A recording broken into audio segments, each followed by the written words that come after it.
अऊज़ु बिल्लाहि मिनश शैतानिर रजीम बिस्मिल्लाहिर रहमानिर रहीम। Knowledge factory के मुअज़्ज़ज़ दोस्तों, अस्सलाम वालेकुम।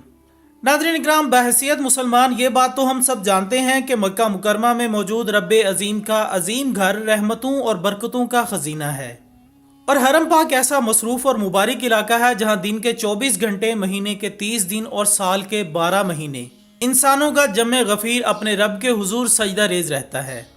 मगर तारीख में एक बार हरम शरीफ को चंद दिनों के लिए ज़ायरीन के लिए बंद कर दिया गया था, और अब एक बार फिर वबाई मर्ज की वजह से काबतुल्लाह के दरवाजे मुसलमानों पर आर्जी तौर पर बंद कर दिए गए हैं। अब सवाल यह है कि क्या ये किसी किस्म का अजाब है, और अहादीस मुबारका में इस हवाले से क्या इरशाद किया गया है। तो आइए नाजरीन, इस संजीदा मौजू पर एक तफसीली नज़र डालते हैं। नॉलेज फैक्ट्री के मुअज़्ज़ज़ दोस्तों, मुस्लिम उम्मा के दिलों में धड़कता ये शहर मक्का के नाम से जाना जाता है, जहां खालिक कायनात ने अपने महबूब बंदों के लिए अपना घर तामीर करवाया, और इसी घर का तवाफ मुकर्रर किया गया ताकि मुसलमान अपने गुनाहों की बख्शिश के लिए मक्का का रुख करें और एक अहम फरीज़ा अदा करते हुए ज़िंदगी भर के गुनाहों की माफ़ी तलब करें। तारीख का मुताला बताता है कि ये वो इलाका है जो साल हर साल से आबाद है। कहा जाता है कि मक्का शहर कभी सोता नहीं, यानी हरम की मुकर्रर करदा हुदूद और खाना काबा के इर्द गिर्द आपको हमा वक्त इंसानों की एक बड़ी जमात दिखाई देती है। मगर नाजरीन, तारीख में एक अलमनाक सान्या पेश आया था जब खाना काबा पर मुर्तदीन ने कब्जा करके वहां मौजूद अफराद को असलहा की नोक पर यरगमाल बना लिया था।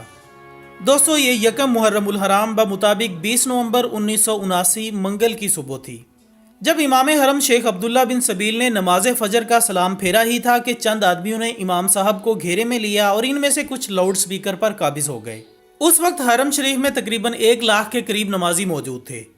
उन हमला आवरों का सरगना 27 साला मोहम्मद बिन अब्दुल्ला कहतानी था, जिसने 4 साल तक मक्का यूनिवर्सिटी में इस्लामी कानून की तालीम हासिल की थी। मोहम्मद बिन अब्दुल्ला कहतानी का दस्ते राज जहेमान बिन सैफुल अतीबा नामी शख्स था। नाज़रीन इकराम, उन लोगों ने बड़ी बारीक बीनी से प्लानिंग करते हुए जनाजों का बहरूप बनाकर चारपाइयों के जरिए असलहा की बड़ी मिकदार तहखानों में जमा कर ली थी। जब तमाम तैयारियां मुकम्मल हो गईं तो अचानक हरम के तमाम दरवाजे बंद करके उन पर अपने मुसल्लह अफराद खड़े कर दिए। बल्कि एक आदमी ने तो अरबी में ऐलान करते हुए यहाँ तक कह दिया था कि मेहदी मऊद, जिसका नाम मोहम्मद बिन अब्दुल्ला है, आ चुका है। जिस पर उसके नाम नेहाद मेहदी ने भी माइक पर आकर ऐलान किया कि मैं नई सदी का इमाम मेहदी हूँ, मेरे हाथ पर सब लोग बैयत करेंगे। दोस्तों, इस गुमराह टोले ने मुकाम इब्राहिम के पास जाकर गोलियों और संगीनियों के साए में लोगों को धमकाते हुए बैयत शुरू करवा दी। ताहम बाद अज़ां पाक फौज का एक दस्ता सऊदी अरब पहुंचा और काबे को मुर्तदीन के कब्जे से आज़ाद करवा लिया गया। इस सानहे की वजह से तारीख में पहली बार 14 दिनों तक काबे का तवाफ मुअत्तर रहा।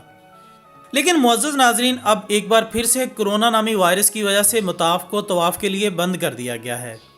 सऊदी हुकूमत ने इस हवाले से बताया है कि कोरोना वायरस से बचाव के लिए उठाए जाने वाले इक़दामात के बायस हरम शरीफ में तवाफ का सिलसिला आर्जी तौर पर रोक दिया गया है। जबकि सोशल मीडिया और प्रिंट मीडिया के थ्रू जो तस्वीर हरम पाक से आ रही हैं, इनके मुताबिक इंतज़ामिया के चंद अफराद कोरोना से बचाव के लिए स्प्रे छिड़क रहे हैं, जबकि इबादत की गरज से वहाँ बहुत कम अफराद देखे जा रहे हैं। इस सूरत हाल को देखते हुए उलमा कराम ने मुसलमानों से दरख्वास्त की है कि वो रब्बे अज़ीम के हुजूर सजदा रेज़ होकर गुनाहों की माफ़ी तलब करें, क्योंकि ये एक किस्म का अजाब है जो तमाम इंसानियत पर मुसल्लत है।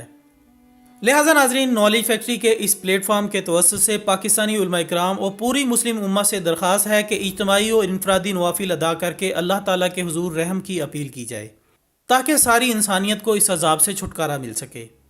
यहाँ यह बात भी कोट करना इंतहाई ज़रूरी है कि सऊदी हुकाम ने तवाफ़ के अमल को चंद दिन के लिए रोक कर कोई गलत काम नहीं किया, क्योंकि हुजूम में वबाई मर्ज़ बहुत तेज़ी से फैलता है।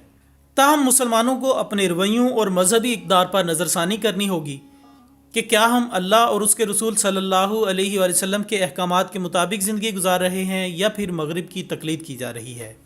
और आखिर में दुआ है कि अल्लाह ताला अपने प्यारे रसूल सल्लल्लाहु अलैहि वसल्लम के सदक़े तमाम इंसानियत को इस वबाई मर्ज़ से निजात दिलाए। आमीन सुम्मा आमीन। इसी दुआ के साथ हमारी आज की इस वीडियो का इख्तिताम होता है। वीडियो को लाइक और ज़्यादा से ज़्यादा शेयर करें और कमेंट्स की सूरत में अपनी राय भी हम तक पहुंचाते रहा करें। हमारी अगली वीडियो आने तक अपना, दोस्तों, रिश्तेदारों और गिरदोनवा के तमाम लोगों का बहुत ख्याल रखिएगा। अल्लाह हाफिज़।